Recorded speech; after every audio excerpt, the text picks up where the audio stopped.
Hello everyone, कैसे हो आप सब। आई होप कि आप सब बहुत अच्छे होंगे। और अगर आप अच्छे नहीं हो तो मैं दुआ करता हूँ कि आप लोग बहुत जल्द अच्छे हो जाएं। मेरा नाम योगेंद्र कुमार और मैं बात कर रहा हूँ नेशनल बिजनेस एजुकेशन सेंटर से। चलिए आज हम एक और नया सवाल लेते हैं। एक बच्चे ने एक काफ़ी इंटरेस्टिंग क्वेश्चन हमसे पूछा है, जिसमें उसने पूछा कि सर विलय व अधिग्रहण क्या होता है, मतलब मर्ज एंड एक्वाइजेशन क्या होता है। अब मर्ज एंड एक्वाइजेशन ये वो कंपनी करती है जो कंपनी स्केल कर रही होती है। ये बहुत क्रिटिकल टॉपिक है, तो आपको समझना भी बहुत ज़्यादा ज़रूरी है अगर आप कोई स्टार्टअप कर रहे हो या करना चाहते हो। देखो, बिजनेस में ग्रोथ करने के दो ही तरीके हैं। बिजनेस करने के दो ही तरीके हैं। पहला तरीका क्या है कि या तो आप अपना खुद का कोई स्टार्टअप शुरू करो, अपना खुद का कोई प्रोडक्ट, कोई सर्विस, कोई सॉल्यूशन मार्केट में लॉन्च करो। मैं फिर बोल रहा हूँ, खुद का, ना कि किसी दूसरी कंपनी का। उसमें आप सबसे ज़्यादा ग्रोथ पाओगे अगर वो आपका है, आपका इनोवेशन है, आपका बनाया हुआ है, आपने उसको डिज़ाइन किया हुआ है, चाहे वो सर्विसेज हो, चाहे वो सॉल्यूशन हो, चाहे वो कोई भी प्रोडक्ट हो। और दूसरा तरीका है मर्ज एंड एक्वाइजेशन करके भी आप बहुत अच्छा और बहुत अच्छे लेवल का बिजनेस कर सकते हो। इसको समझने के लिए आपको थोड़ा सा ध्यान से समझना पड़ेगा कि मर्ज एंड एक्वाइजेशन होता क्या है और कौन इसको करता है। मर्ज एंड एक्वाइजेशन भी दो ही फर्म करती है। एक तो न्यू स्टार्टअप जो बिल्कुल न्यू है और ग्रोथ करते जा रहा है, तो हर साल 10-15%, 20-30% ग्रोथ पे चल रहा है, हर साल ग्रोथ पे चल रहा है, वो कर सकता है मर्ज एंड एक्वाइजेशन। या दूसरा जो ऑलरेडी मार्केट में फिट है, ऑलरेडी स्केल की साइड जा रहा है, वो कर सकता है। ठीक है, तो अब इसके कुछ स्टेप्स होते हैं, क्या क्या पॉइंट्स क्रिटिकल इसमें ध्यान रखने होते हैं और क्या किन किन चीज़ों का इसमें ध्यान रखना होता है, उन पर थोड़ा डिस्कशन करते हैं। तो चलते हैं अब हम नेक्स्ट स्लाइड पे। नेक्स्ट स्लाइड पे अब आंसर की साइड चलेंगे, क्योंकि क्वेश्चन तो मैंने आपको बता ही दिया, जो भी क्वेश्चन था बच्चे का। यहाँ पे अब समझ लेते हैं कि भाई कंडीशन क्या होती है किसी भी बिजनेस को एक्वायर करने की या उसको मर्ज करने की। जो कंडीशन होती है वो क्या होती है। देखो, दो कंडीशन होती है। जब आप स्केल कर रहे होते हो, जब आप अपने बिजनेस को बहुत ज़्यादा स्केल करने पे आ जाते हो, उसको बढ़ाने पे आ जाते हो, तो आप क्या करते हो, आप कुछ छोटी कंपनीज़ को टारगेट करते हो या ऐसी कंपनीज़ को टारगेट करते हो जो फेल हो चुकी हो। मान लो कुछ टाइम उन्होंने बहुत अच्छी ग्रोथ की हो और वो बाद में फेल होने की कगार पे हो, तो उस तरह में आप इन्वेस्टमेंट करते हो। अब इसका पहला क्या है, ये करते कब हो, ये करते हो जब आपके पास बहुत ज़्यादा कैश हो। क्या हो, बहुत ज़्यादा पैसा हो आपके पास। भाई आपके पास 2, 3, 4, 5 करोड़, 10, 20 करोड़ रुपए आपने अपने स्टार्टअप से कमा लिया। अब आप क्या करते हो, अब आप चाहते हो कि भाई मैं थोड़ा सा और स्केल करूँ, और स्केल करूँ, और स्केल करूँ। उस केस में क्या होता है, जो कैश आपके पास होता है, जो पैसा आपके पास होता है, आप उसे कहीं अपने ही स्टार्टअप के थ्रू लगाना चाहते हो, किसी नई जगह पे, किसी नई लोकेशन पे। तो एक ये कंडीशन होती है। और दूसरी कंडीशन होती है कि सपोज मान लो आप अभी ग्रोथ पे हो, स्केल पे नहीं हो। आप अभी ग्रोथ पे हो, आप ग्रोथ कर रहे हो, अपने बिजनेस में ग्रोथ कर रहे हो, बट स्केल पे नहीं हो। उस कंडीशन में भी क्या होता है, उस कंडीशन में जो ऐसे स्टार्टअप होते हैं, ऐसे बिजनेस होते हैं, उसमें भी बहुत सारे बच्चे बहुत ज़्यादा शार्प माइंड के होते हैं, बहुत तेज माइंड के होते हैं। वो फाइंड आउट कर रहे होते हैं कोई नई अपॉर्चुनिटी, कोई नई ऐसी कंपनी या ऐसी फर्म जो ग्रोथ पे चल रही हो, और उसको चाहते हो कि यार अगर ये मिल जाए तो हमारा कुछ अच्छा हो जाए, हमें कुछ बेनिफिट्स हो जाए। तो दूसरे कंडीशन में क्या होता है, दूसरी कंडीशन में आपके पास पैसा नहीं होता, लेकिन आप क्या गणित लगाते हो या क्या करते हो, आप इन्वेस्टमेंट फ्रॉम इन्वेस्टर। आप क्या करते हो, जो इन्वेस्टमेंट होती है, जो पैसा लगने वाला होता है, वो इन्वेस्टर के थ्रू लगा देते हो और उस बिजनेस को अपने नाम कर लेते हो, और उस बिजनेस को अपने नाम कर लेते हो, क्योंकि इन्वेस्टर को पता है कि आप ग्रो कर रहे हो। इन्वेस्टर ऑलरेडी आपके साथ कनेक्टेड है और वो जानता है कि आप ग्रो कर रहे हो, तो डेफिनेटली आप इस कंपनी को मर्ज करके, इसको एक्वायर करके आप इसको भी प्रॉफिट में लेके जा सकते हो। इसलिए वो पैसा लगाता है, क्योंकि एटलीस्ट उसको भी फ़ायदा होता है। भाई जब आप ग्रोथ कर रहे होते हो, जब आप प्रॉफिट में होते हो, तो आपका इन्वेस्टर ऑलरेडी प्रॉफिट में चल रहा होता है, तो इसलिए वो आपकी हेल्प करता है। तो नंबर 2 जो मैंने तरीका बताया, ये सबसे ज़्यादा यूज़ करते हैं जो स्टार्टअप्स होते हैं, वो सबसे ज़्यादा यूज़ करते हैं, और जो स्केल कर रहे होते हैं वो भी इस चीज़ को यूज़ करते हैं। रीज़न क्या होता है कि पैसा अपनी साइड से ना जाए, अगर इन्वेस्टर पे कर देता है तो बहुत ज़्यादा वैल्यूबल होता है। अब इसकी कुछ कंडीशन होती है। अब कंडीशन क्या होती है? कंडीशन 2 तरह की होती है। जब भी आप किसी को एक्वायर करते हो या किसी फर्म को मर्ज करते हो, किसी स्मॉल बिजनेसेस को, किसी ठीक ठाक बिजनेसेस को, या किसी भी चीज़ को जब आप मर्ज करते हो या एक्वायर करते हो, तो इसमें 2 कंडीशन होती है। पहली कंडीशन क्या होती है? या तो वो स्टार्टअप, वो फर्म, वो कंपनी, वो दुकान बंद हो चुकी हो।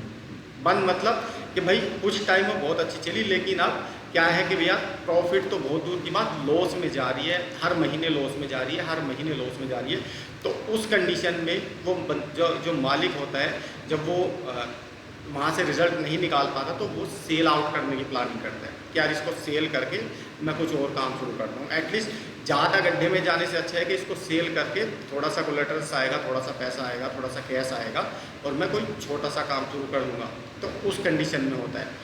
कंपनीज लेवल पे भी ये चीज़ होती है और छोटे लेवल पे भी ये चीज़ बराबर होती है। मान लो भाई एक बंदे की कंपनी है 2-3 करोड़ की, और एक बंदे की छोटी सी दुकान है 10, 20, 30 लाख की। तो ये दोनों जगह होती है, और दोनों जगह इस तरह के आदमी होते हैं। अब नेक्स्ट पॉइंट पे चलते हैं, दूसरी कंडीशन पे। दूसरी कंडीशन क्या होती है? दूसरी कंडीशन होती है fast growing business. Fast growing business क्या होता है कि मान लो भाई आपकी की तरह कोई दूसरा बंदा काम कर रहा है, लेकिन वो आपसे बहुत तेज चल रहा है, आपसे बहुत तेज चल रहा है, और आपको ये डर है कि फ्यूचर में मेरा कॉम्पिटिटर बन के कहीं ऐसा ना हो कि मुझको ख़त्म कर दे या मुझको निकल जाए।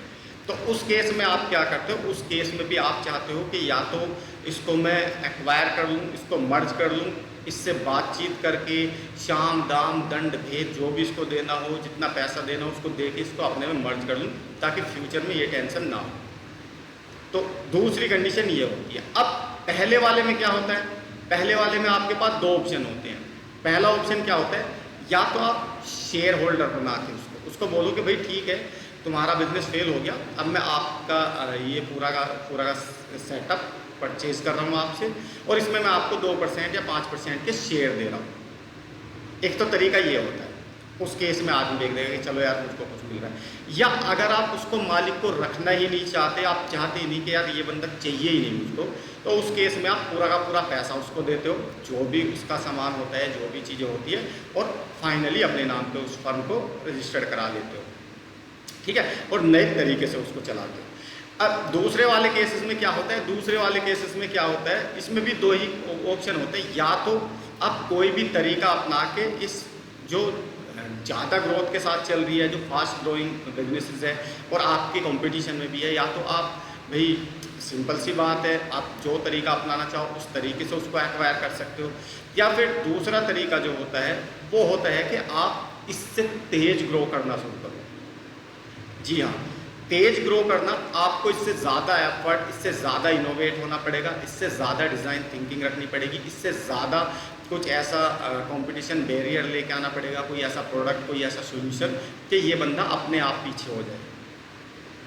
ठीक है, तो ये 2 ही तरीके होते हैं जब आप किसी भी फर्म को, किसी चीज़ को मर्ज करते हो या एक्वायर करते हो अपने बिजनेस के अंदर। ठीक है, अब ये तो इसका आंसर हो गया, इसमें मैंने कुछ क्रिटिकल पॉइंट्स बताए। अब मैं आपको कुछ नई चीज़ें बताता हूँ। अब आपके मन में आ रहा होगा कि यार बेनिफिट्स क्या होता है इन चीज़ों को करने से। तो इतने तो समझदार आप भी हो कि अगर आप ये काम कर रहे हो, आप कोई स्टार्टअप चला रहे हो, तो सिंपल सी बात है, इसका कुछ ना कुछ तो बेनिफिट्स होता है। अब वो बेनिफिट्स क्या होता है, मैं वो 5 बेनिफिट्स आपको बता रहा हूँ जो बहुत ज़्यादा क्रिटिकल होते हैं। नंबर 1 क्या होता है? New access. न्यू एक्सेस मिल जाता है आपको। और एक्सेस किस चीज़ का हो जाता है? नए कस्टमर्स का एक्सेस मिल जाता है, पूरी की पूरी टीम मिल जाती है आपको, पूरा का पूरा सेटअप मिल जाता है, सब कुछ मिलता है आपको एटलीस्ट उस दुकान पे या उस बिजनेस के जो कस्टमर्स होते हैं ना, वो भी आपको मिल जाता है। ठीक है, पहला। दूसरा, नई ज्योग्राफिक लोकेशन। नई जोग्राफिकल लोकेशन। मान लो भाई आपका बिजनेस दिल्ली में है और आप चाहते हो कि गुड़गांव में भी हो, आप चाहते हो गाजियाबाद में भी हो, आप चाहते हो अलीगढ़ में हो, मेरठ में हो, मुजफ्फरनगर में हो, आप इस तरीके से प्लान करते हो कि यहाँ पे मेरा बिजनेस होना चाहिए। तो अब मान लो सपोज आपने किसी को एक्वायर किया या परचेज़ किया, आप नोएडा में बिजनेस करते हो और आपने गाजियाबाद में परचेज़ किया, तो अब आपको गाजियाबाद में एक ऑफिस मिल गया, नया सेटअप मिल गया, गाजियाबाद के नए कस्टमर्स मिलेंगे। अब वहाँ की लोकेलिटी में उनको भी नॉलेज में, उनकी भी जानकारी में बहुत सारे कस्टमर्स होते हैं, ठीक है। तो आपको इस चीज़ का एक्सेस मिल गया। और दूसरा ज्योग्राफिकल। अब नेक्स्ट पॉइंट पे चलते हैं, improving competitive position. Improving competitive position, ये बहुत क्रिटिकल चीज़ है। जब आप किसी चीज़ को एक्वायर करते हो, जब आप किसी चीज़ को मर्ज करते हो, तो उस कंडीशन में आपको लोग बहुत गर्व की नज़र से देखते हैं, गर्व करते हैं आपके ऊपर कि यार इस बंदे ने दूसरा बिजनेस खरीद लिया, या दूसरी दुकान खरीद ली, या दूसरी छोटी सी कंपनी खरीद ली।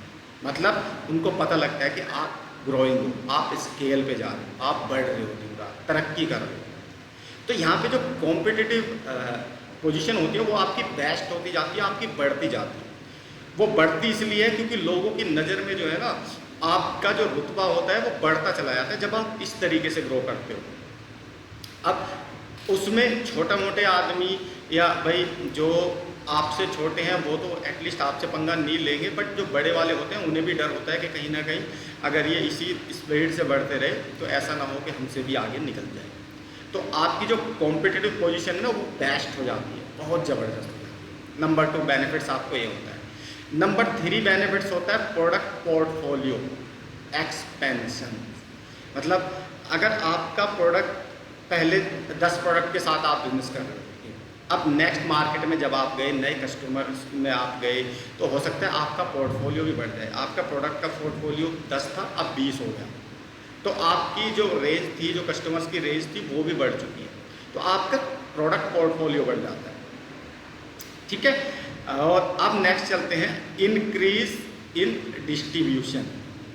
भाई मान लो सपोज आप 10 चैनल के साथ काम कर रहे थे, डिस्ट्रीब्यूटर चैनल होते हैं ना, जहाँ से आपका प्रोडक्ट, आपकी सर्विसेज ट्रांसफ़र की जाती है। मान लो भाई आपका छोटा सा स्टार्टअप है किसी भी चीज़ का, मान लो आपका कपड़े का व्यापार है और आप 10 लोग आपके डिस्ट्रीब्यूशन चैनल में आते हैं जिनको आप सप्लाई करते हो, और वो 10 आगे 10 पर 20 30 40 बंदों को डिस्ट्रीब्यूट करते हैं। अब लेकिन यहाँ पे क्या होगा, यहाँ पे डिस्ट्रीब्यूशन बढ़ गया, आपका 20 हो गया, 10 आपके थे, 10 और आपने एक्वायर कर ली, तो यहाँ पे 20 हो गई। तो चौथा फ़ायदा आपको ये होता है कि आपका डिस्ट्रीब्यूशन नेटवर्क भी बड़ा होता जाता है।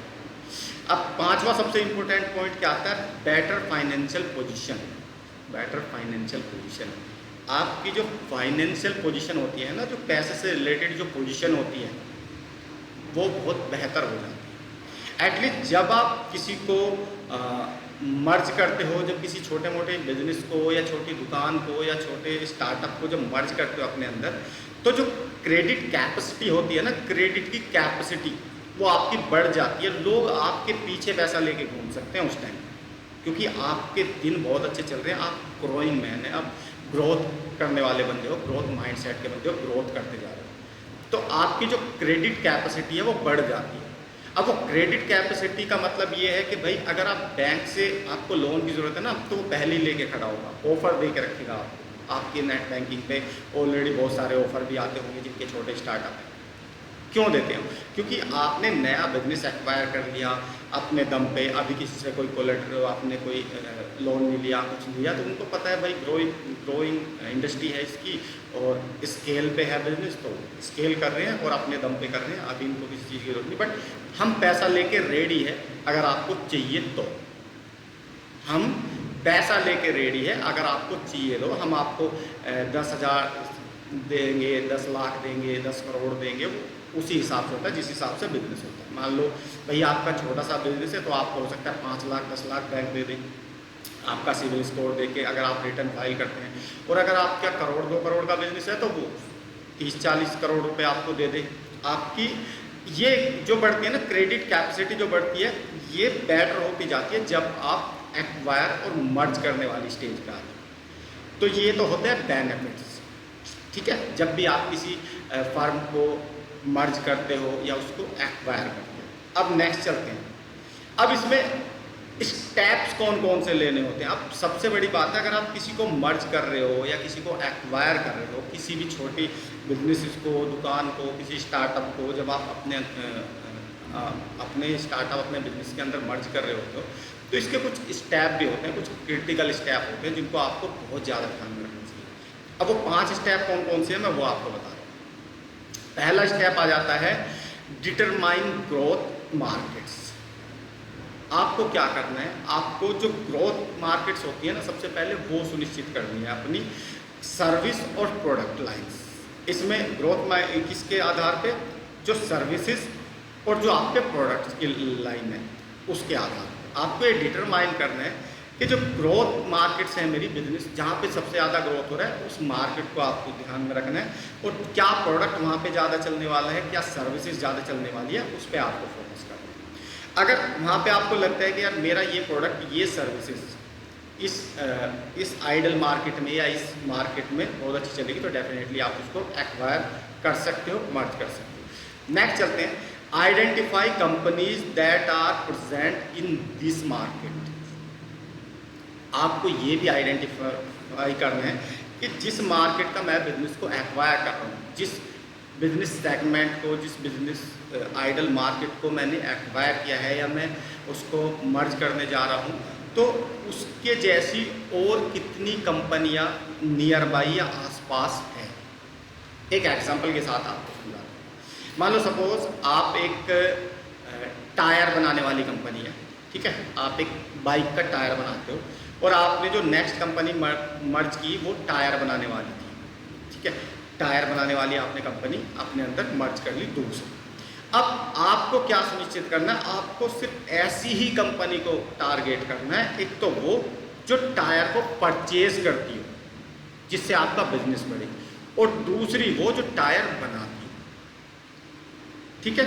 एक तो वो जो टायर बनाती है यानी कि आप ही की तरह का सेम प्रोडक्ट बनाती हो, और दूसरा जो उसको परचेज करती हो। क्योंकि देखो यहाँ 2 बेनिफिट्स होंगे। नंबर 1, आपने मर्ज कर ले तो कंपटीशन भी है, अभी भी कंपटीशन खत्म नहीं हुआ। 1-2 कंपनी को आप मर्ज कर लो या एक्वायर कर लो तो कंपटीशन खत्म नहीं होता। कंपटीशन जब खत्म हो जाता है जब आप उस पूरे एरिया को कंट्रोल कर लो। मान लो दिल्ली NCR के एरिया की अगर मैं बात करूँ तो इसमें 10 ऐसी कंपनी होगी जो टायर बनाने वाली है। अगर आप सबको मर्ज करके अपने आप को बड़े लेवल का ब्रांड बनाना चाहते हो तो आपको ये काम करना होगा। आपको ये भी देखना होगा कि भाई इस टायर को कौन कौन खरीद सकता है, और दूसरा इस टायर को कौन कौन बना रहा है। अब प्रोडक्ट और सर्विसेज अलग अलग हो सकती है, तो आपको क्या करना है, आइडेंटिफाई करना है companies that are present in this market. उस मार्केट से रिलेटेड जितनी भी कंपनीज है ना उनको आइडेंटिफाई करना है, और 2 स्टेप के आधार पर करना है। कौन ऐसी है जो ये माल ले रही है और कौन ऐसी है जो ये माल बना रही है, ठीक है।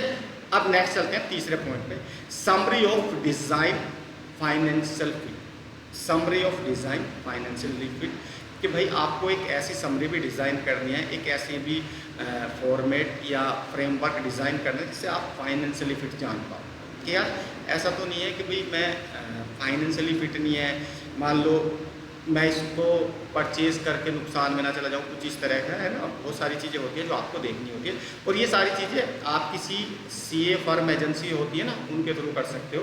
बहुत सारी एजेंसीज होती है जो आपको ये बता सकती है कि फाइनेंशियली फिट है या नहीं है। वो ऑडिट्स भी करते हैं, कुछ तरह के ऑडिट्स भी होते हैं इसमें, जिससे वो आपको सारी रिपोर्ट दे सकते हैं। अब नेक्स्ट चलते हैं, जो चौथा पॉइंट है वो बहुत ज़्यादा क्रिटिकल है। वो क्रिटिकल इसलिए यहाँ पे सब चीज़ें इवेल्युएट है। इवेल्युएट किसको बोलते हैं, इसकी बोलते हैं मूल्यांकन। हिंदी में अगर मैं बात करूँ, मूल्यांकन करना होता है ना, मोल भाव करना, तोल मोल के देखना कि यार चीज़ में दम भी है जिसको मैं मर्ज कर रहा हूँ, जिसको मैं ले रहा हूँ, या ऐसे कहीं ऐसा तो नहीं कि मैं पैसा फंसा दूँ और फिर लुट पिट के बैठ जाऊँ। तो जब भी आप किसी को मर्ज करो, जब भी आप किसी को एक्वायर करो, तो आपको सबसे पहले जो ध्यान रखना है वो ध्यान रखना आपको इवेल्युएट करती है। हर एक चीज़ को इवेल्युएट करना है। कैसे इवेल्युएट करते हैं, मशीनरी है तो कितनी है, किस कॉस्ट की है, जगह है जिस जगह पे वो रखी हुई है, जो कंपनी की जगह है वो कितनी है, किस प्राइस की इस टाइम है ना, उसमें लेबर्स काम करती है तो कितनी लेबर से कितनी कॉस्टिंग आती है, उसमें इलेक्ट्रिसिटी बिल क्या आता है, उसमें मैं कह रहा हूँ सब कुछ इवेल्यूएट करना है आपको, A to Z cheese evaluate करनी है। और ये इवेल्यूएशन हो सकता है भाई अगर आप अपने बिजनेस में हो तो आप अपने बिजनेस में ध्यान दोगे, आप इवेल्यूएट नहीं करोगे। तो इवेल्यूएट करने के लिए भी मैं फिर बता रहा हूँ, CA होते हैं वो आपको बहुत अच्छे से इवेल्यूएट करके बता देंगे कि आप फ़ायदे का सौदा कर रहे हो या नुकसान का, ठीक है। तो वो आपको बता देते हैं, आपकी हेल्प को कर देते हैं।